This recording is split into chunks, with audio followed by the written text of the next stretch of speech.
안녕하세요. AI 딥러닝 기초 과목 강의를 시작하겠습니다. 저는 AI 딥러닝 기초 과목을 맡은 김도영 교수입니다. 첫 번째 강의는 인공지능, 머신러닝과 딥러닝입니다. AI 딥러닝 기초 과목에 대한 오리엔테이션을 시작하겠습니다. AI 딥러닝 기초 과목에서는 먼저 인공지능 개념 이해와 실습 환경 준비를 합니다. 인공지능, 머신러닝과의 딥러닝과의 관계를 보고 실습 환경 설정과 딥러닝에 대한 맛보기를 진행합니다. 머신러닝 기초에서는 선형 회귀 강의와 로지스틱 회귀 강의를 합니다. 딥러닝 기초 이론은 인공신경망과 5차 역전파에서 딥러닝이라는 과목을 강의를 합니다. 딥러닝 실습에서는 딥러닝 모델 설계하기, 다중물류 문제에 대한 것을 다룹니다. 모델 성능에 대한 검증과 모델 성능을 향상시키는 방안에 대해서 강의를 합니다. 실제 상황을 대비하기 위한 데이터 전처리에 대한 강의를 합니다. 딥러닝 구현은 컨볼루션 신경망인 CNN과 순환 신경망인 RNN에 대해서 강의를 합니다. 지금까지 설명드렸던 이 수업 계획이 강의 진행상 수업 내용이 일부 변경될 수 있음을 양해를 부탁드리겠습니다. 자, 그러면은 이번 강의인 인공지능, 머신러닝과 딥러닝에 대한 강의를 시작하겠습니다. 이번 강의의 학습 내용은 첫 번째, 인공지능의 개요와 역사. 두 번째, 머신러닝과 딥러닝 관계의 차이. 그리고 머신러닝에 대한 개념, 딥러닝에 대한 개념에 대한 학습 내용을 가지고 강의를 하겠습니다. 학습의 목표는 인공지능의 개념과 역사를 통해 전체 흐름을 설명할 수가 있다. 인공지능, 머신러닝과 딥러닝 관계와 그 차이를 설명할 수가 있다. 머신러닝 학습 과정과 학습 방법에 따라 분류를 설명할 수가 있다. 심층 인공신경망인 DNN, Deep Neural Network에 대해 설명할 수 있는 것이 이번 강의의 학습 목표입니다.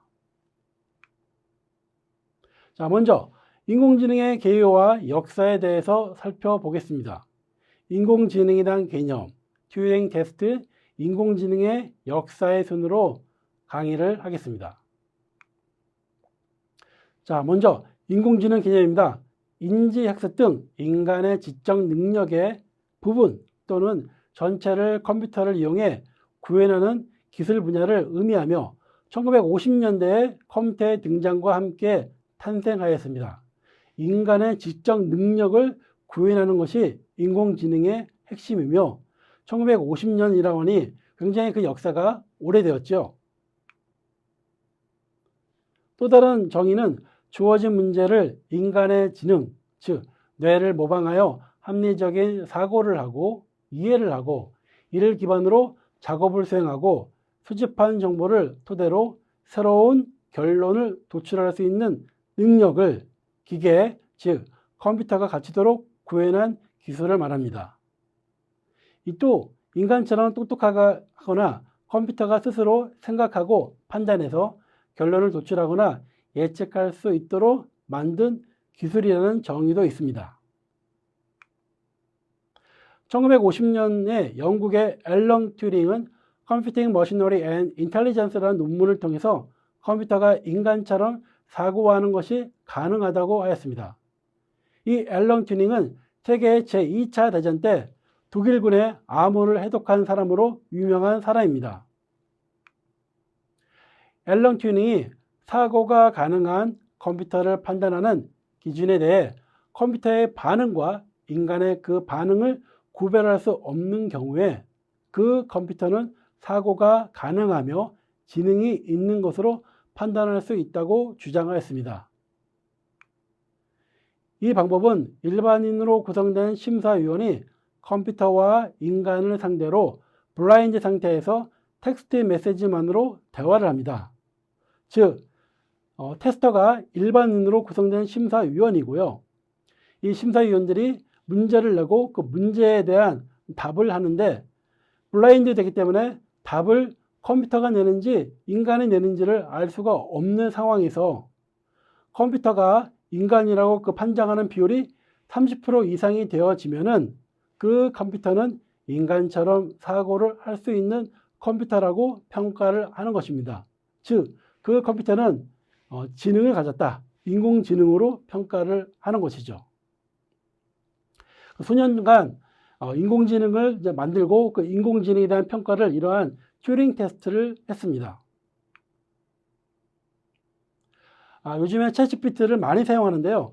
미국의 변호사 시험을 통과한 챗GPT가 튜링 테스트를 통과하지 못했다고 합니다. 자, 그 이유가 뭔지 한번 알아볼까요? 2024년도 5월달 AI 타임즈 기사에 의하면은 챗GPT가 기계의 지적 존재 여부를 판단하는 튜링 테스트를 통과하지 못했다는 소식이 전해졌다. 사람보다 수준이 낮은 답을 내놓아서 그런 것이 아니라 인간보다 뛰어난 답을 내놓는 바람에 인공지능이라는 게 탈로 났다는 설명이다. 테크 익스플로러는 조지아 대학교 연구진이 실시한 튜링 테스트 결과 챗GPT가 내놓은 대답이 인간의 답변보다 훨씬 뛰어나다는 평가를 받았다고 보도했다. 전에는 인공지능을 만들고서 이 인공지능이 사람의 수준까지 얼마나 도달했는지를 이제 평가를 하였는데요. 자, 지금은 챗GPT가 사람보다 뛰어난 평가를 받고 있는 상황이 굉장히 역설적인 상황인 것 같습니다. 인공지능의 역사를 더 살펴보겠습니다. 미국의 전산학자이자 인지과학자인 존 맥카시가 1950년도에 다트머스 학회에서 처음으로 우리가 지금 말하고 있는 Artificial Intelligence, 인공지능이라는 용어를 처음 사용하였습니다. 지금 보시는 이 10명의 사람들은 다트머스 컨퍼런스에 참여했었던 사람들로 인공지능의 아버지라고 불리우는 사람들입니다. 존 맥카시도 있고요. 마빈 민스키도 있고요. 허버트 사이먼도 있고 굉장히 인공지능에서 유명한 사람들의 얼굴을 찾아볼 수가 있습니다. 존 맥카시가 작성한 그 논문인 The Science and Engineering of Making Intelligent Machine, Especially Intelligent Computer Program, 즉 지능이 있는 기계를 만들기 위한 과학과 공학이라는 논문에서 인공지능을 정의하여 기계 또는 컴퓨터를 사람이 생각하고 행동하는 것처럼 만드는 기술이라고 정의를 하였습니다. 인공지능의 역사를 한 표로 요약한 표입니다. 1950년부터 최근까지에 대한 인공지능의 역사를 한번 살펴보겠습니다. 자, 인공지능은 꾸준하게 개발이 되었지만은 그 중간마다 침체기가 있었습니다. 기술에 대한 것들이 극복하지 못해가지고서 침체기로 맞았다가 다시 그 약점들을 극복해가지고서 다시 개선하고 그러한 과정을 반복하고 있습니다. 침체기에는 이 연구자와 투자가 줄어들었던 시기를 말합니다. 1차 부분 1957년도에 로젠빌릿이 인간의 이 뉴런을 신경세포를 본따서 퍼셉트론이라는 신경망 모델을 만들었습니다. 이 퍼셉트론은 퍼셉션, 인식, 지각이라는 것과 뉴런과 신경세포라는 것에 대한 합성어입니다. 이 퍼셉트론을 신경망을 처음 내놓으면서 인공지능이 굉장히 빨리 사람의 지식에 도달할 수 있을 것이라는 굉장히 큰 희망을 갖게 되었습니다. 이 퍼셉트론에 대한 모형은 다음과 같습니다. 자, 여기 입력값이 있고요. 그리고 이 입력값에는 각각의 웨이트 값들이 존재합니다. 그리고 여기에는 표현되지 않았지만은 또 입력값으로는 이 편향값인 또 저편값이 있습니다. 그래서 이 입력값들을 서로 다 더합니다. 자, 이거를 표현을 하면요. weight n 그리고 입력값 xn을 합을 하고 그리고 더하기 베타 값이 되어지고 그리고 이 값을 그대로 출력값으로 보내는 것이 아니고요. 활성화 함수를 통과시켜서 이 활성화 함수를 통과를 하면은 출력값이 이제 뭐 0이라든지 1로 출력되게끔 만든 것이 이 퍼세트론에 대한 구조입니다.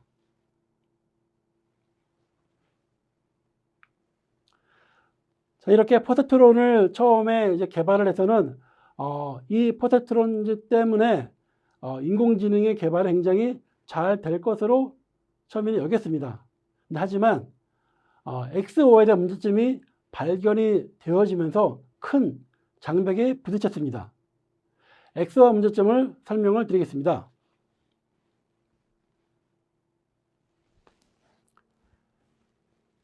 자, 여기 먼저 논리 합인 이제 AND가 있는데요.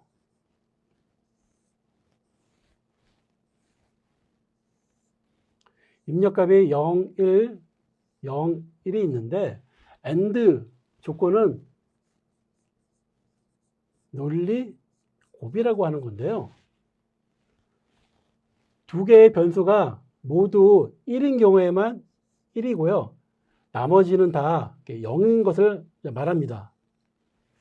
자, 그러면은 1, 1만 1이고 나머지는 0이가 되는 거죠. 그래서 이 그래프에서 보면은 요것만 이제 1이고 나머지는 다 0입니다. 자, 이 경우에는 직선을 하나 그어서 분리를 하면은 한 개의 직선만 이렇게 그으면은 구분이 가능하죠. 자, 그리고 오화 조건이 있습니다. 자, 오화 조건은 자, 두 개의 변수 0, 1이 있는데 한 개라도 1이면은 1이 되는 겁니다. 그래서 1, 0은 1, 또 여기 0, 1도 1, 1, 1도 1이 되는 거고요. 그리고 0, 0은 0이 됩니다. 자, 이 경우에 있어서 그래프를 표현하면은 자, 0, 0인 경우에만 0이 되고 나머지는 다 1이죠. 자, 이 경우에도 직선을 하나만 그으면은 분리가 가능합니다. 자, 그런데 XOR가 있습니다. 자, XOR는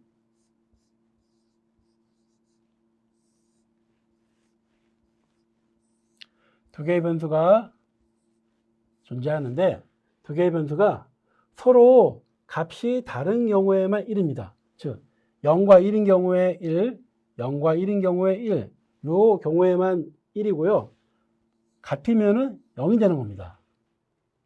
자, 여기 두 표에서는 0, 0이니까 이제 여기 0이죠. 그리고 1, 1이니까 0이고 요 X치 부분이 이제 1이 돼야 되는데 자, 지금 AND 조건과 OR 조건은 직선을 하나만 그어서 구분을 했어요. 그런데 지금 이 XOR 조건은 직선을 하나만 그어서는 문제를 해결할 수가 없는 거예요.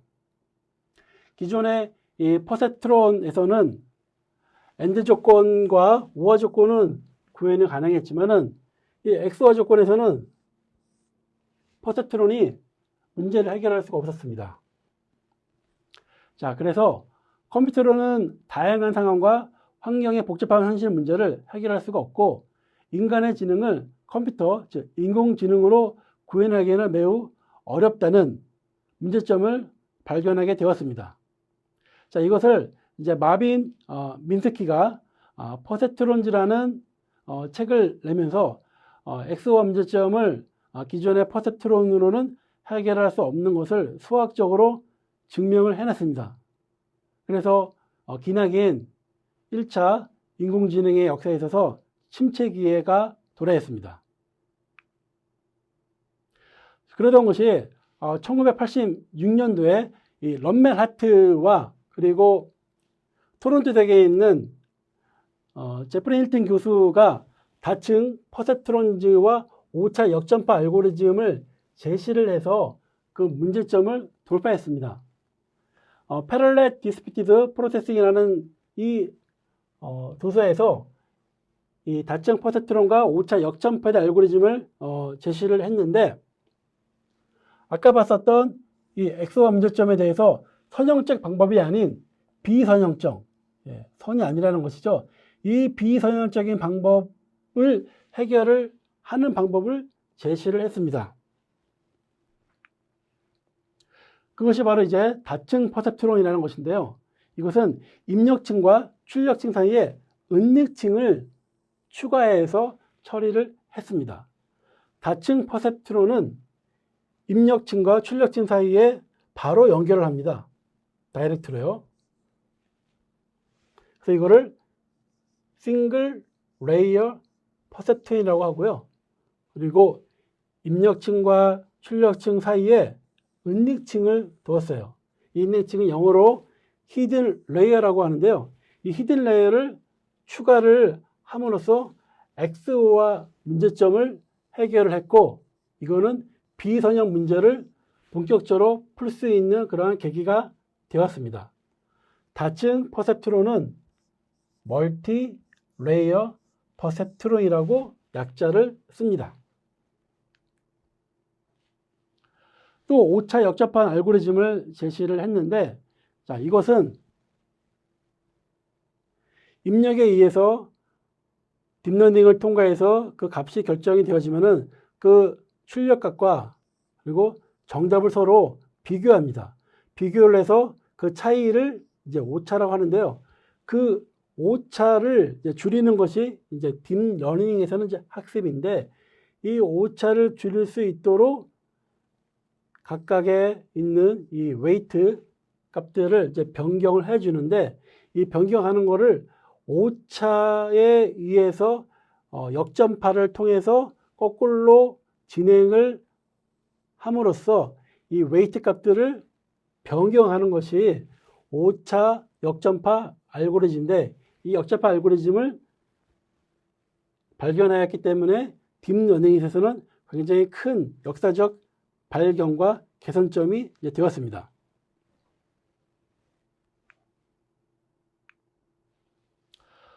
그렇게 잘 발전하던 인공지능이 두 번째 침체기를 맞게 되었습니다. 그것은 은닉층의 층이 깊어지면 깊어질수록 가중치를 제대로 구하지 못하는 문제로 발생되면서 학습을 제대로 할 수 없는 상황이 되었습니다. 이것은 무슨 뜻이냐면요. 여기 이제 오차가 발생했는데, 이 오차를 가지고서 이제 기울기를 보정을 계속 하는 거예요. 근데 기울기를 이제 구하는 방법이 이제 미분을 이제 이용해서 하는데, 활성화 함수 때문에 이 미분이 값이 0이 되어짐으로 인해서 웨이트 값이 0이 된 거예요. 그 웨이트가 0이 되면은 더 이상 인공지능에서 계산을 할 수 없는 상황이 되어지거든요. 그래서 제대로 학습이 안 되는, 기울기가 소멸되는 그러한 문제가 발생을 또 하였고, 그리고 이러한 계산들은 굉장히 많은 컴퓨팅 파워를 요구하기 때문에 컴퓨터 성능 때문에 며칠씩 아니면 몇 달씩 시간이 걸리는 거예요. 그래서 컴퓨터 성능으로 인해서 인공지능에 대한 이 발전이 정체가 되었습니다. 그러던 것이 이제 3차 붐이 이제 일었는데요. 1997년도에는 IBM에서 딥블루 컴퓨터를 개발하면서 체스 전용 슈퍼컴퓨터를 이제 만들었고요. 그리고 2002년도에는 토론토 대학의 제프리 힐튼 교수가 딥러닝 기반의 학습 알고리즘인 리스트리티드 볼츠만 머신을 이제 개발을 하였습니다. 그리고 2010년도에는 GPU로 엄청난 컴퓨터 성능과 데이터 양을 감당할 수 있도록 개발을 하였고요. 2011년도에는 미국의 IBM이 슈퍼컴퓨터 왓슨이 자연으로 진행된 퀴즈쇼에서 승리하는 일도 있었습니다. 2012년도에는 구글에서 심층신경망을 구현해서 고양이의 영상을 인식하는 데 성공을 했고요. 그리고 2012년도에 제프 힐튼과 그의 제자 또 알렉스는 또 크나큰 또 업적을 이루었습니다. 자, 그것은 이미지 인식 대회에서 우승을 한 건데요. 이것은 이제 어떤 대회냐면요. 100만 개의 이제 이미지가 있어요. 그리고 이거를 1000개의 카테고리로 분류하는 이제 그 경진대회인데요. 2012년 전까지는 에러율이 거의 30%에 가까웠습니다. 그러던 것이 이 제프리 힐튼과 알렉스의 이 알렉스넷 이 알고리즘으로 16%까지 다운이 된 거예요. 자, 이것은 이제 GPU 기반의 CNN 알고리즘을 사용한 알고리즘이었는데요. 굉장히 크나큰 발전이 일었고, 우리 인간은 에러율이 보통 한 5% 정도랍니다. 그것이 2017년도에는 2%대의 에러율로 굉장히 줄어들었습니다. 2014년도에는 딥러닝 기술이 적용된 딥페이크 얼굴 인식 알고리즘을 페이스북이 개발을 하였고요. 2016년도에 또 크나큰 인공지능 발전에서 중요한 또 이벤트가 있죠. 바로 알파고의 등장입니다. 인공지능 바둑 프로그램이 알파고가 나와서 이세돌 구단과 겨루어서 4대1로 이긴 사건입니다. 사람들은 그때 굉장히 이 언론을 통해서 알파고의 승리를 접했을 때 굉장한 관심과 또 굉장한 충격을 받았습니다. 왜냐하면은 앞에서 뭐 체스 이런 것들은 그렇게 경우의 수가 많지 않기 때문에 컴퓨터가 사람을 이길 것이라고 기대를 이제 했었지만은 바둑은 경우의 수가 이 우주에 있는 그 별만큼이나 이제 많을 정도로 굉장한 경우의 수가 있기 때문에 아직까지는 프로그램이 바둑에서 인간을 이기기에는 어려울 거라고 생각을 했기 때문입니다. 하지만 이세돌 구단과의 경기에서 알파고가 승리를 했죠. 그 다음에 또 중요한 것은 2017년도에 구글에서 개발한 트랜스포머 모델이 있습니다.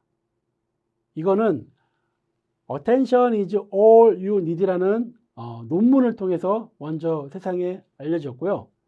이 논문에서 제시된 트랜스포머 모델을 가지고 오픈 AI가 GPT를 1.0을 2018년도에 개발하고, 그리고 19년도에 GPT-2, 20년도에는 GPT-3를 발표했습니다.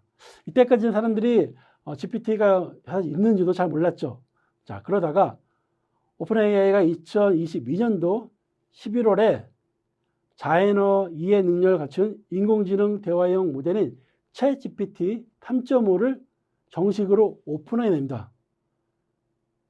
그 전까지는 언론을 통해서 인공지능에 대해서 발전 속도와 이런 것들을 접했던 시민들이 직접 챗GPT 3.5를 본인이 체험하면서 인공지능에 대해서 체감하게 되었습니다.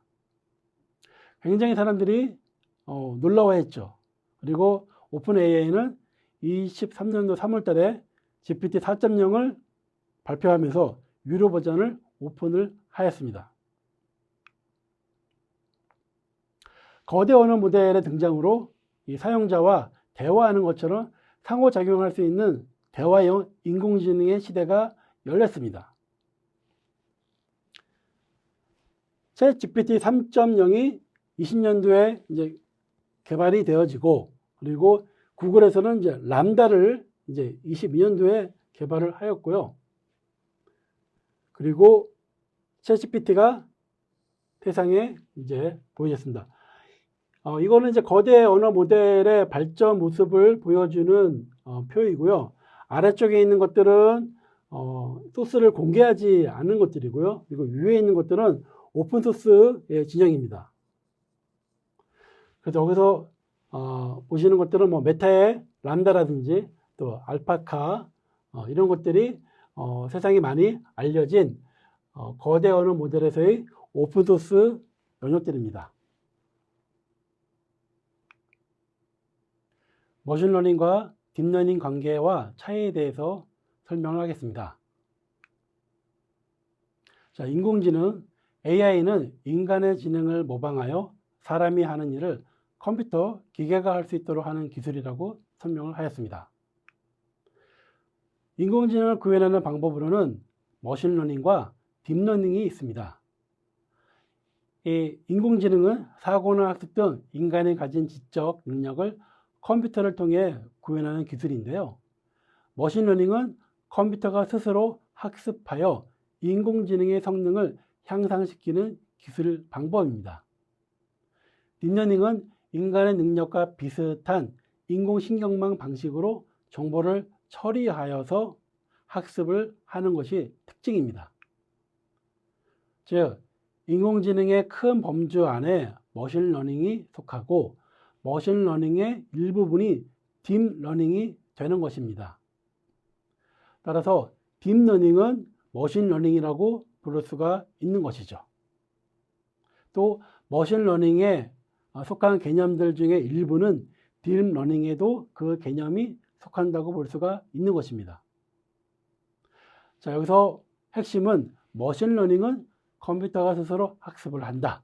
그리고 딥러닝도 학습을 하지만은 인간의 능력과 비슷한 인공신경망의 또 구조로 그 방식으로 정보를 처리한다는 것이 가장 큰 차이입니다. 목적과 주어진 환경에 맞게 데이터를 분석하려면 머신러닝과 딥러닝의 차이를 명확하게 이해를 해야 합니다. 그러면은 머신러닝과 딥러닝에 대해서 좀 더 살펴보겠습니다. 머신러닝은 주어진 데이터를 인간이 먼저 전처리를 하고요. 이미지 데이터라면 학습 데이터를 컴퓨터가 인식할 수 있도록 준비를 해줘야 합니다. 머신러닝의 범용적인 목적을 위해 제작된 것으로 데이터의 특징을 스스로 추출하지 못하는 단점이 있습니다. 제약 조건이죠. 이 과정을 인간이 처리를 해줘야 하는 것이 머신러닝입니다. 즉, 머신러닝의 학습 과정은 각 데이터 혹은 이미지가 될 수도 있는데요. 그러한 특성을 컴퓨터에 인식시키고 학습을 시켜 문제를 해결하는 것입니다. 그러면 딥러닝은 무엇인가요? 대량의 데이터를 신경망에 적용하면 컴퓨터가 스스로 분석한 후 답을 찾는 것입니다. 머신러닝과 딥러닝에 대한 차이를 그림으로 한번 설명을 하겠습니다. 자, 여기 차 이미지가 있는데요. 차 이미지를 입력으로 받아가지고서 이게 차인지 차가 아닌지를 이제 판별하는 모델을 만든다고 생각해 봅시다. 그러면은 차에 대한 이미지에 대한 정보가 입력으로 이제 주어지는데요. 이 입력된 데이터를 이제 특성 추출을 합니다. 피처 익스트랙션이라고도 하는데요. 이걸 가리켜서 또 피처 엔지니어링이라고 합니다.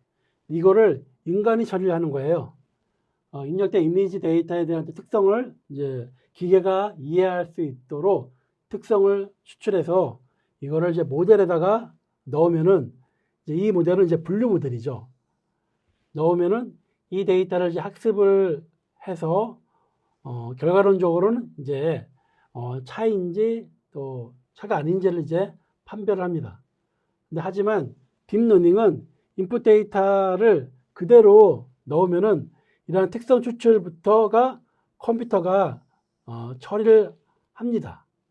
이러한 특성 추출이라는 부분이 인간이 할 필요가 이제 없다는 것이죠. 그리고 카 인지뿐만 아니라 이 카의 색깔이 어떤지 또 메이크는 또 뭔지 또 모델은 또 무엇인지에 대한 정보까지 더 세부적인 정보까지도 알려줄 수가 있습니다. 머신러닝과 딥러닝에 대해서 차이를 정리를 했습니다. 머신러닝의 동작 원리는 입력 데이터에 알고리즘을 적용하여 예측을 수행하는 거고요. 그리고 재사용은 입력 데이터를 분석하기 위해 다양한 알고리즘을 사용하며 동일한 유형의 데이터 분석을 위한 재사용은 불가능합니다. 필요한 데이터는 일반적으로 수천 개의 데이터가 필요로 하고요. 훈련에 필요한 시간은 단시간이고 그 결과는 일반적으로 점수 또는 분류된 숫자값으로 나옵니다. 딥러닝은 동작의 원리가 정보를 전달하는 신경망을 사용하여 데이터의 특징 및 관계를 해석합니다. 재사용은 구현된 알고리즘은 동일한 유형의 데이터를 분석하는 데 재사용됩니다. 데이터는 수백만 개 이상의 데이터가 필요로 합니다. 이 데이터는 무조건 또 정량적인 기준으로 생각할 필요는 없고요. 일반적으로 이 머신러닝에 비해서는 딥러닝이 학습하기 위해서는 데이터가 더 많이 필요로 하다는 정도만 이해를 하시면 됩니다. 훈련 시간은 복잡한 신경망을 이용하기 때문에 머신러닝에 비해서는 장시간에 학습할 수 있는 시간이 필요합니다. 출력은 점수, 텍스트, 소리 등 어떤 것이든 가능합니다. 머신러닝에 대해서 좀 더 자세하게 살펴보겠습니다. 머신러닝에 대한 개요와 머신러닝 학습 과정, 머신러닝의 종류에 대해서 설명하겠습니다. 머신러닝이란 인공지능의 한 분야로 컴퓨터 스스로가 대용량 데이터에서 지식이나 패턴을 찾아 학습하고 예측을 수행하는 것입니다. 컴퓨터가 학습을 할 수 있게 하는 알고리즘과 기술을 개발하는 분야라고 할 수가 있습니다. 자, 여기서 중요한 것은 지식이나 패턴을 찾아서 학습하고 그것을 예측을 수행하는 것입니다. 머신러닝의 학습 과정은 크게 학습 단계, 러닝 단계와 예측 단계, 프레디션 단계가 있습니다. 학습 단계는 학습 데이터를 대상으로 머신러닝 알고리즘을 적용하여서 학습을 시키고 이 학습한 그 결과로 모델, 모형이 생성됩니다. 자, 영어에 있어서 모델도 있고요, 모형도 있는데요. 두 개의 차이는 사실 없습니다. 모델은 이제 영어고요. 모형은 이제 한자에서 나온 이제 한글인데 모델과 모형은 같다고 요 용어를 이해하시면 되겠습니다. 예측 단계에서는 학습 단계에서 생성된 그 모델에 새로운 데이터를 적용해서 그 결과를 예측하는 것입니다. 자, 이것을 그래프로 한번 도식화해서 더 설명을 드리겠습니다. 먼저 학습 단계에서는 학습에 필요한 인풋 데이터들이 있습니다. 이 인풋 데이터는 이제 레이블이 되어 있는데요. 레이블이 뭐냐면은 지도학습에서는 이 정답을 의미합니다. 우리가 이 레이블을 이제 가리켜서 또 다른 용어가 있는데 그거는 이제 어노테이션이라고 합니다. 그래서 어떤 시각화된 사진 속에서는 그 사진에 어떤 답을 달아주는 것이죠. 뭐 이거는 뭐 자동차야, 뭐 이거는 사람이야, 뭐 이거는 뭐 자전거야, 이렇게 답을 달아주는 것들을 달아준다는 뜻으로 이제 어노테이션이라고 하는데 뭐 레이블링한다, 뭐 레이블이다 이렇게 이제 표현합니다. 자, 우리 머신러닝 학습이니까요. 자, 우리가 주어진 요 데이터에 대해서 특성을 추출합니다. 그리고 머신러닝의 알고리즘을 이제 적용을 해서 이 데이터하고 그리고 이 레이블을 같이 머신러닝 알고리즘에 적용을 하면은 분류하는 그 모델이 이제 만들어지는 것이죠. 그것이 이제 학습 과정입니다. 자, 그러면은 학습이 끝난 이 분류 모델을 가지고 예측을 합니다. 예측을 할 때는 데이터를 넣는데 이 데이터는 레이블이 없는 데이터죠. 그래서 새로운 요 뉴 데이터, 새롭다는 뜻은 이제 학습 단계에도 사용하지 않았던 데이터입니다. 그래서 이 뉴 데이터를 넣고서 역시 특성 추출을 하고 이거를 학습이 끝난 분류 모델에다가 적용을 해서 결과값을 얻습니다. 이것이 이제 예측 단계인데요. 인공지능은 일반적인 인공지능이 아닌 프로그램과 큰 차이점들이 전에는 이러한 어떤 분류 모델에 대해서 직접 프로그래머가 다 코딩을 다 해줬어요. 근데 그런 것들을 프로그래머가 코딩을 하지 않고 이 머신러닝 알고리즘을 적용한 그 결과에서 분류 모델이 만들어진다는 것이 인공지능이 아닌 프로그램과의 가장 큰 차이점입니다. 자, 특성 추출을 한 번 더 살펴보겠는데요. 머신러닝에서 컴퓨터가 스스로 학습하려면은, 즉 컴퓨터가 입력받은 데이터를 분석하여 일정한 패턴이나 규칙을 찾아내려면 사람이 인지하는 데이터를 컴퓨터가 인지할 수 있는 데이터로 변환해 줘야 됩니다. 데이터별로 어떤 특징을 가지고 있는지 찾아내고 그것을 토대로 데이터를 벡터로 변화하는 작업을 특성 추출이라고 합니다. 머신러닝의 주요 구성 요소인 데이터와 모델에 대해서 좀 더 설명을 드리겠습니다. 자, 데이터는 머신러닝이 학습 모델을 만드는 데 사용하는 것입니다. 훈련 데이터가 나쁘다면 실제 현상의 특성을 제대로 반영할 수 없으므로 실제 데이터의 특징이 잘 반영되고 편향되지 않는 훈련 데이터를 확보하는 것이 중요합니다.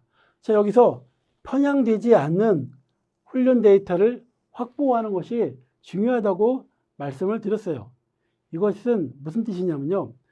만약에 어떤 기업에서 신입사원을 이제 뽑는데 신입사원 선발을 할 때 과거에 합격자에 대한 정보를 가지고서 학습을 이제 했어요. 그런데 이 과거에 남녀 비율을 보니까 뭐 남자가 뭐 예를 들어서 80%였고 여자가 20%밖에 안 되는 그러한 과거의 합격자 데이터를 가지고서 신입사원을 선별하는 모델을 개발했다면은 아마 그 모델은 남녀에 있어서는 남자 쪽을 더 많이 우세한 쪽으로 예측을 했을 거예요. 그런 것들이 바로 편향된 데이터라고 볼 수가 있는 것입니다.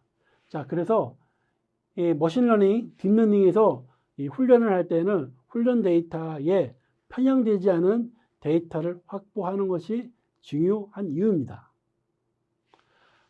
학습에 필요한 데이터가 소집되었다면 훈련을 위해서 훈련 데이터셋과 평가 데이터셋을 나누어서 이제 사용을 해야 합니다. 보통 주어진 데이터의 80%는 훈련용으로 20%는 평가용으로 분리해서 사용합니다. 학습 데이터와 평가 데이터에 대한 설명을 좀 더 자세하게 드리겠습니다. 학습 과정과 평가 과정으로 이 머신러닝의 과정을 나누어 볼 수가 있는데요. 우리가 학습 과정, 러닝 과정이라고 하는데 이때는 이제 트레이닝 한다, 훈련 데이터라고 합니다. 그래서 학습 과정에 사용하는 데이터를 이제 트레이닝 데이터라고 이제 말을 하고요. 그리고 평가 과정에 사용되는 데이터를 테스팅 데이터라고 합니다. 테스팅은 이제 평가라고도 하고 또는 뭐 시험이라는 말도 이제 쓰기도 합니다. 자, 그런데 트레이닝 데이터와 테스팅 데이터는 보통 80%와 20%로 이제 많이 하고요. 때로는 뭐 60%와 뭐 40%의 비율로 훈련 데이터와 평가 데이터를 나누기도 합니다. 근데 여기서 학습 과정 중에 밸리데이션이라는 말이 있어요. 밸리데이션은 우리말로 이제 검증이라는 이제 그 뜻인데요. 검증, 평가 굉장히 둘 다 비슷한 뜻이죠. 그런데 이 머신러닝 과정 중에서 데이터 우리가 그 이야기할 때는요. 평가 과정에서 쓰이는 데이터는 테스팅, 우리말로는 평가나 시험으로 이제 해석을 하고요. 학습 과정 중에서 사용하는 밸리데이션은 검증 데이터라고 합니다. 이 검증 데이터는 무엇이냐면요. 트레인 데이터로 학습하여서 모델의 파라미터 값을 정의한 다음에 학습 과정 중에 모델이 제대로 학습되었는지를 중간에 밸리데이션 데이터로 검증을 하는 거예요. 수업 시간에 학습하면서 선생님이 뭔가 퀴즈를 내서 학생들이 그 학습 시간에 제대로 잘 이해하고 있는지를 만약 확인을 했다면은 이런 퀴즈가 이제 검증이라고 이제 볼 수가 있을 거고요. 그리고 이제 중간고사나 기말고사 같은 그러한 시험을 보는 것이 바로 이러한 평가 데이터라고 볼 수가 있을 것입니다. 자, 그래서 여러분들이 이 용어를 정확하게 이제 아셔야만 다른 사람들과 커뮤니케이션 하거나 아니면 책을 볼 때 잘 이해할 수가 있습니다. 자, 그래서 중요한 용어는 자, 트레이닝 데이터와 밸리데이션 데이터는 학습 과정에 사용된다. 그리고 테스팅 데이터는 평가 과정에 사용된다입니다. 자, 여기 프로그램에 대한 예제가 있는데요. 자, 여기 트레인 테스트 스플릿이라는 이 함수는 주어진 데이터를 트레인 데이터와 그리고 테스트 데이터로 이제 나누어주는 함수입니다. 자, 여기 테스트 사이즈 0.2라고 되어 있는 것이 테스트 데이터를 20%를 할당한다라는 뜻입니다. 그래서 20%를 주어진 데이터 20%를 할당을 해서 텍스트 데이터에다가 할당을 하는 거고 나머지 80%는 트레인 데이터에다가 할당시키라는 그러한 명령어입니다. 그리고 학습을 이제 할 때는 이제 이 fish라는 이제 이 명령어를 쓰는데요. 이때 밸리데이션 스플릿이라는 값에다가 0.2라고 주면은 바로 밸리데이션 검증용으로 0.2는 20%를 할당하라는 뜻입니다. 자, 그러면은 지금 이렇게 20%가 되면요. 자, 100이라는 데이터가 처음에 주어졌는데 그러면은 테스팅 데이터로서는 20%니까 여기에 20%가 쓰여지면은 전체 트레인 데이터는 이제 80%겠죠. 그런데 이 트레인 데이터에 있어서 밸리데이션 데이터를 20%를 줬어요. 그러면은 밸리데이션 데이터는 80%에 20%니까 전체 100에서는 이제 16%가 쓰여지는 거고요. 그리고 나머지 80%의 64%가 바로 트레이닝 데이터에 사용되는 것입니다. 자, 이처럼 여러분들이 데이터에 대해서 트레이닝 데이터, 밸리데이션 데이터, 테스팅 데이터 이 세 가지를 정확한 개념을 아시고 사용하시길 바라겠습니다. 자, 모델은 머신러닝 학습 단계에서 얻은 최종 결과물로 가설이라고도 합니다. 입력 데이터의 패턴은 A와 같다 라는 가정을 머신러닝에서는 모델이라고도 합니다. 모델의 학습 절차는 모델 또는 그 가설을 이제 선택을 해서 모델을 학습하고 평가를 합니다. 그리고 평가를 바탕으로 모델을 계속 점진적으로 업데이트를 합니다. 이러한 세 단계를 반복하면서 주어진 문제를 가장 잘 풀 수 있는 모델을 찾는 것입니다. 머신러닝의 종류를 지도학습, 비지도학습, 강화학습 세 가지로 구분해서 또 볼 수가 있습니다.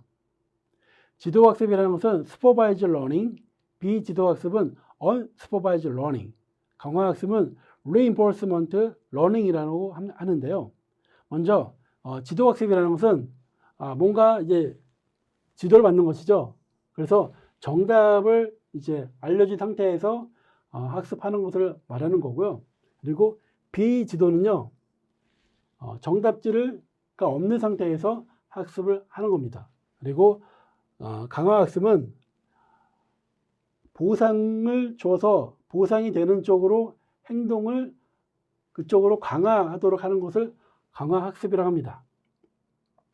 지도학습에는 그 유형이 크게 먼저 분류와 회귀로 이제 나누어지는데요. 분류는 어떤 A냐, B냐, 아니면 뭐 C냐 이렇게 분류하는 것을 이제 말하는 거고요. 회귀는 종속 변수가 연속성 변수의 회귀를 말합니다. 알고리즘에는 분류에는 K 접근적 이웃이라 해서 영어로는 이제 K nearest neighbor에서 약자 이제 KNN이라고도 하고요. 그리고 서포트 벡터 머신, SVM, 그리고 디시전 트리인, 결정 트리, 그리고 로지스틱 레그레션이 이제 로지스틱 회계가 있습니다. 선형회의는 이제 영어로 이제 리니어 리그레션이라고도 합니다. 비지도 학습은 이제 군집과 차원 축소가 있는데요. 군집에는 이제 K 평균 군집화, 그리고 밀도 기반 군집 분석이 있고요. 차원 축소에는 주소모 분석이 그 예가 있습니다. 강화학습은 이제 마르코프 결정 과정이라는 알고리즘이 있습니다. 이러한 지도학습, 비지도학습, 강화학습에 대해서 좀 더 자세하게 설명을 하겠습니다. 자, 지도학습은 정답이 무엇인지 컴퓨터에게 알려주고 학습을 시키는 방법입니다. 자, 여기 분류에 대한 예가 있는데요. 자, 여기 사진이 있는데, 이 사진은 이제 개사진과 고양이 사진 두 가지 종류가 있는데, 개사진은 이제 개사진이라고 알려주고, 또 고양이는 고양이 사진이라고 알려준 것이 이제 인풋 데이터로 들어옵니다. 이처럼 개인지 고양이인지를 알려주는 것을 이제 레이블링 되었다고 말을 합니다. 그러면은 사진과 레이블링된 그 데이터를 같이 신경망 알고리즘의 입력값으로 넣어서 학습을 합니다. 자, 학습을 해서 학습된 결과로서 개와 고양이를 분류할 수 있는 모델이 만들어졌어요. 자, 이 부분이 이제 모델이 만들어진 이제 부분입니다. 그러면 여기에 새로운 테스트 데이터를 이제 입력으로 넣어서 이 개, 고양이 분류 모델에 의해서 사진이 개인지 또 고양이인지를 이제 분류를 합니다. 개는 개사진으로, 개로, 그리고 고양이 사진은 고양이로 잘 분류를 하면은 이 모델은 좋은 모델이라고 볼 수가 있겠죠. 이것이 이제 분류에 대한 예시이고요. 회귀는 이제 입력 변수, 독립 변수인데요. 이 입력 변수하고 그리고 종속 변수가 연속적인 출력 변수를 의미합니다. 이 두 사이의 관계를 모델링하는 이제 분석 기법인데요. 자, 여기 보시면은 학습 시간에 따라서 성적이 있는데요. 자, 학습 시간이 0시간이면은 성적이 빵점이 없고요. 그리고 학습 시간이 1시간인 경우에 20점, 그리고 학습 시간이 5시간인 경우에 100점인 것이 있습니다. 이렇게 학습 시간과 그리고 성적을 이제 그래프로 표현하면은 이러한 그래프가 나오죠. 근데 자, 그럼 이제 우리가 예측을 하는 겁니다. 그럼 만약에 어떤 사람이 여기 3시간 반을 학습을 했다면은 이 사람의 예상 성적은 몇 점일까요? 네, 그렇죠. 60과 80 중간인 70점을 예상할 수가 있습니다. 이것이 바로 리니어 리그레션에 대한 방법입니다. 자, 비지도 학습은 정답을 알려주지 않고 특징을 비슷한 데이터들끼리 클러스터링해서 예측하는 방법을 말합니다. 클러스터링이라는 것은 이제 군집화라는 표현을 하고요. 또 범주화라는 말도 있고요. 또 다른 또 영어로는 세그멘테이션이라고도 합니다. 그래서 뭐 클러스터는 하나의 어떤 그 군집된 이제 단위이고 세그멘테이션도 하나의 또 이렇게 군집화된 단위를 말합니다. 지금 이렇게 뭐 동그라미 그리고 이렇게 세모와 같은 그러한 뭐 도형이 있는데요. 그 도형을 어떤 위사돌끼리 이렇게 묶으면은 이렇게 이제 묶일 수가 있겠죠. 우리 사람도 동그라미와 이렇게 세모가 이렇게 있었을 때 이거를 위사돌끼리 한번 묶어봐라 그러면 아마 이렇게 군집을 할 것 같습니다. 이렇게 비지도 학습은 위사도 기반의 그 특징으로 특징이 유사한 것끼리 데이터들끼리 클러스터링해서 이제 묶는 것을 말합니다. 근데 여기서 이제 유사도를 어떻게 하냐면 데이터들 간의 거리를 이제 측정해서 하는데요. 데이터 거리를 측정하는 방법은 뭐 코사인 유사도라든지 코사인 이제 거리 같은 방법을 가지고서 그 유사성을 이제 측정을 해서 판별을 하게 됩니다. 자, 아까는 이제 그 지도학습에서 분류를 우리가 이제 배웠는데요. 지도학습에서는 이제 각각 이제 레이블이 있었어요. 그렇죠? 레이블은 여기 같은 이제 개 또는 이제 고양이 이런 것들 이제 레이블인데, 자, 여기 비지도학습에 의해서는 레이블이 없이 개 사진하고 고양이 사진을 이렇게 그냥 줬어요. 그리고서는 이 안에서 한번 분류가 아니고 군집을 해보는 겁니다. 군집이라는 것은 비슷한 유형끼리 묶는 것을 말합니다. 자, 그럼 모델이 데이터들 간의 유사도를 보고서 묶어줘요. 그래서 묶어진 결과가 이렇게 묶여지고 그리고 이렇게 묶여진 거예요. 그래서 거기에 사람이 여기다가 이름을 붙여주는 것이죠. 이거는 개 사진이야, 이거는 고양이 사진이야. 이렇게 이제 붙여주는 것을 말합니다. 이것이 이제 비지도 학습에 대한 예이고요. 그래서 지금 설명드렸던 군집화, 이제 클러스터링, 데이터를 비슷한 특성이나 패턴을 가진 그룹으로 분류하는 기법, 알고리즘은 K 평균 군집화, 계층적 군집화 등이 있고요. 또 다른 또 예시는 차원 축소가 있습니다. 고차원의 데이터를 저차원으로 압축하는 기법을 말하는데요. 고차원은 뭐냐면요, 변수가 굉장히 많은 걸 말해요.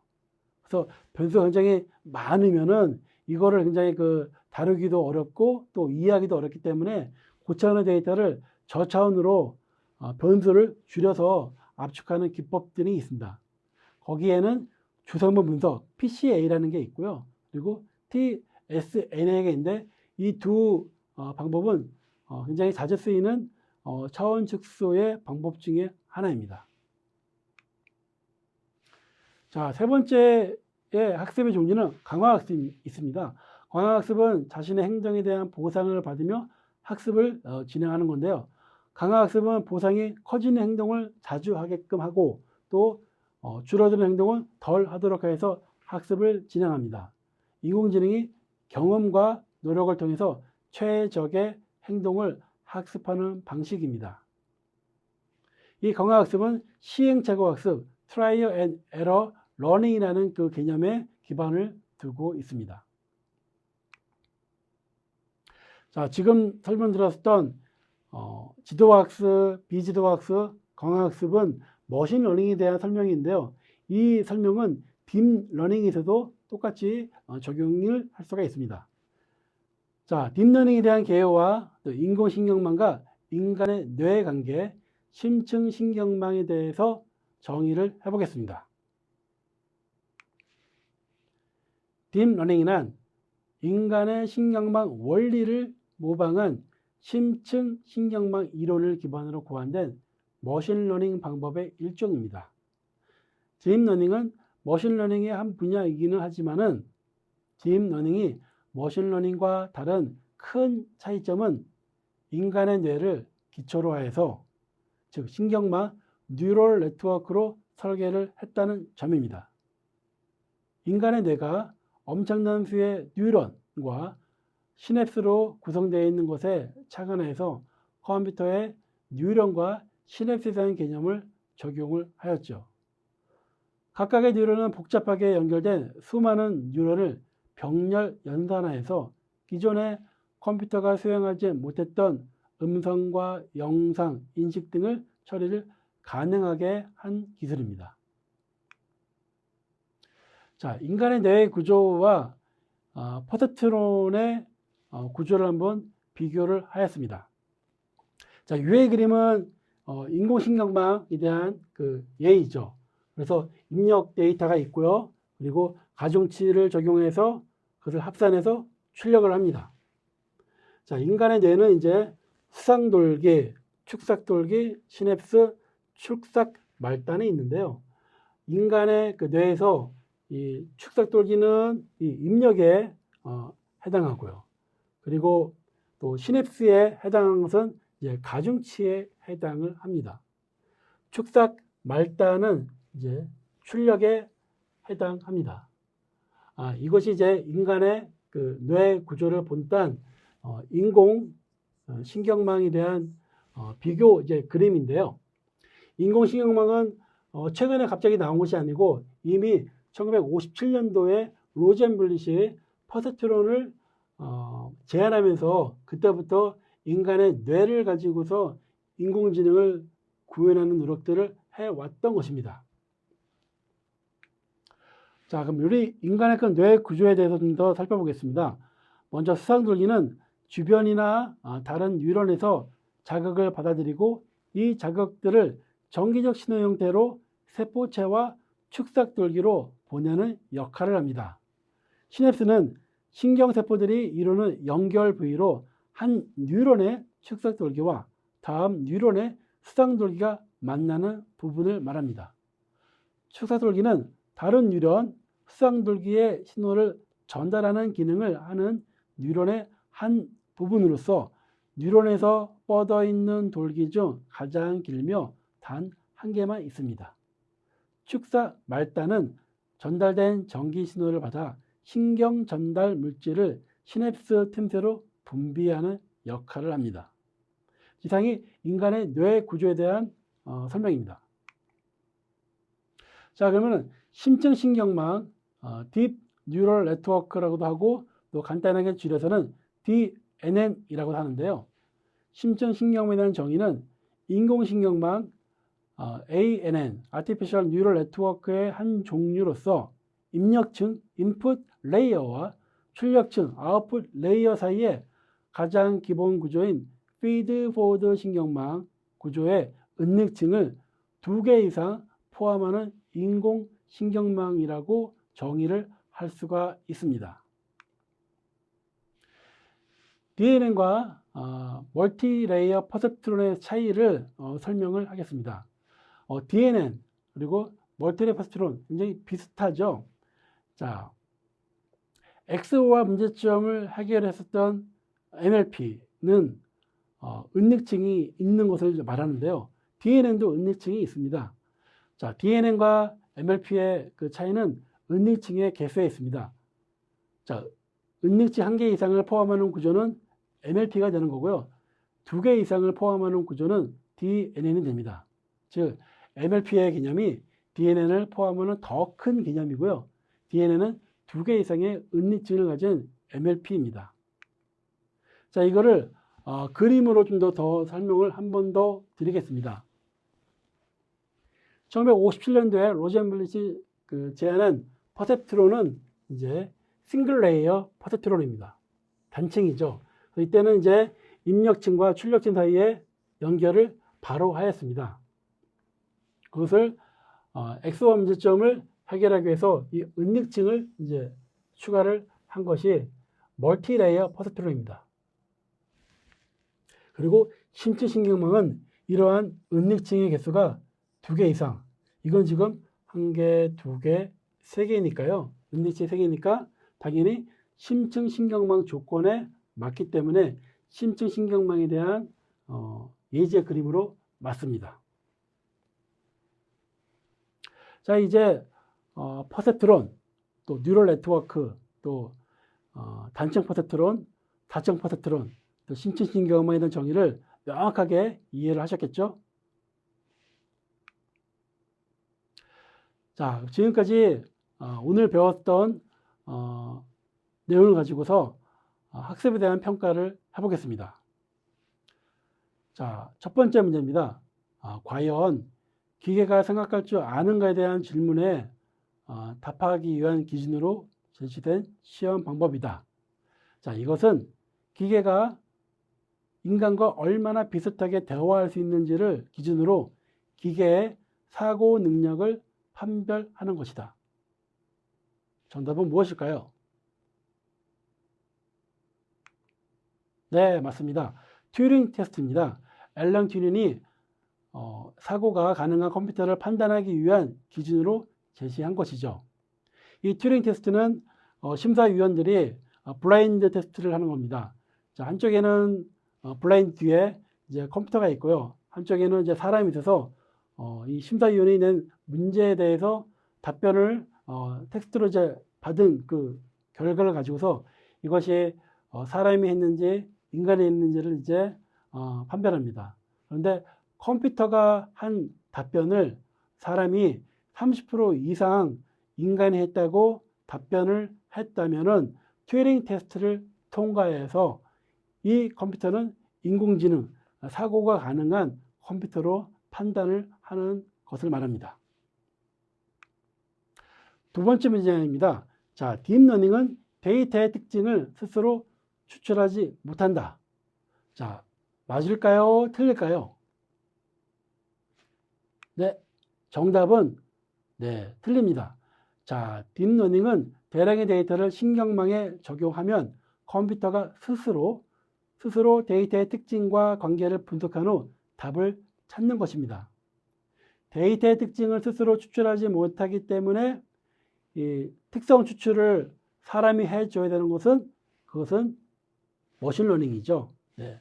딥러닝과 머신러닝의 차이점을 우리가 살펴보았는데 딥러닝은 데이터의 특징을 스스로 추출을 하기 때문에 피처 엔지니어링이 필요하지 않는 분야입니다.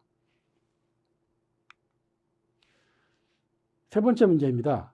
자, 정답이 무엇인지 컴퓨터에게 알려주고 학습시키는 방법으로 종속 변수가 연속적인 변수인 경우에 머신러닝의 기법은 무엇인가?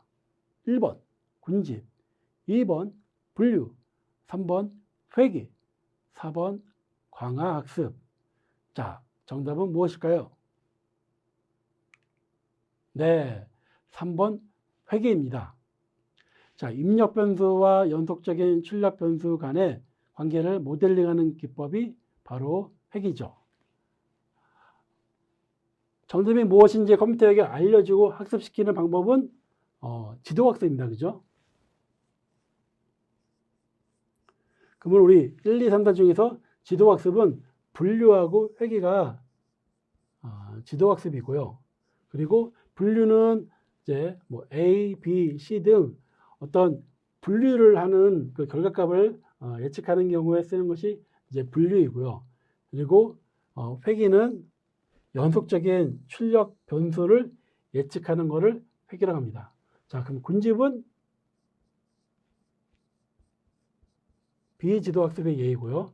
그리고 강화학습은 보상이 이제 주어지는 쪽으로 행동을 강화하는 것을 말합니다.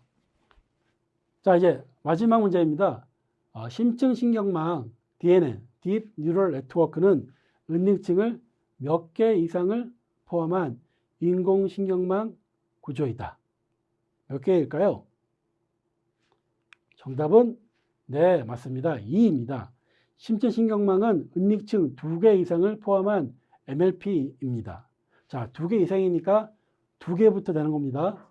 2개, 3개, 4개가 되면은 심층신경망의 정의에 해당합니다. 네, 학습평가까지 이제 마쳤고요. 자, 오늘 수업한 인공지능, 머신러닝과 딥러닝의 강의의 정리하기입니다. 자, 인공지능의 개요와 역사를 배웠는데요. 포스트론이 처음 나왔을 때는 인공지능의 발전이 굉장히 빨리 될 것으로 여겨졌어요. 그러던 것이 X와 문제점을 풀지 못한다는 것을 민스키가 수학적으로 증명을 하면서 첫 번째 침체기가 왔는데요. 이 포스트론의 X와 문제점의 해결은 입력층과 출력층 그 사이에 은닉층을 추가해서 다층 포스트론을 만들어서 해결을 하였습니다. 이거는 비선형적인 방법으로 문제를 해결한 것입니다.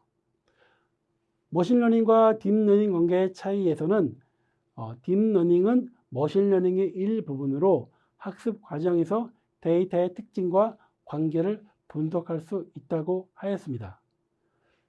그래서 피처 엔지니어링이 필요 없는 피처를 추출할 수 필요가 없다고 설명을 또 드렸고, 또 하나의 큰 차이는 딥러닝은 인공신경망의 구조를 가지고서 하는 학습을 말합니다. 머신러닝은 학습 방법에 따라서 지도학습, 비지도학습, 강화학습으로 구분할 수가 있는데요. 지도학습은 정답이 있는, 즉 라벨에 있는 데이터를 함께 입력 데이터를 줘서 학습을 하는 거고요. 그 예는 이제 분류가 있고요. 그리고 회계가 있습니다. 그리고 비지도학습은 정답지가 없는, 라벨이 없는 데이터를 줘서 학습을 하는 것인데, 그 예는 클러스터링이 있고요. 그리고 차원 축소가 있습니다. 강화학습은 행동이 보상하는 쪽으로 학습하는 것을 말합니다. 딥러닝은 심층신경망 딥 뉴럴 네트워크에서 학습을 하는 것을 말하는데, 은닉층을 2개 이상을 포함한 인공신경망의 구조인 자층 퍼셉트론에서 학습을 하는 것을 말합니다. 이상 인공지능, 머신러닝과 딥러닝의 강의를 마치겠습니다. 감사합니다.